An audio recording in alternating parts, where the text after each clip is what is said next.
Today, we're going to build a Federation Starship using 4 LEGO pieces.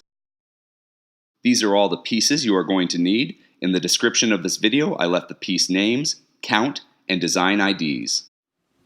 This is one of those Pinterest finds that I didn't know quite how I felt about it, but it was unique enough and it was simple enough. It's 4 common pieces that anybody can build it. So I thought I'd do this tutorial in case you want to build it. But what you do is you start with this 1x2 plate. And on that front stud, we're going to get a round 1x1 plate and just put it right there on the front stud.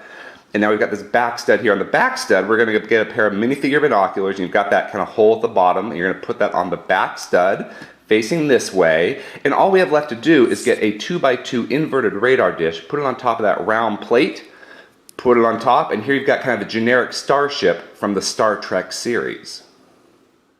If you enjoyed this video, please subscribe, and you can click on the image to watch another video. Until next time, let's keep building together.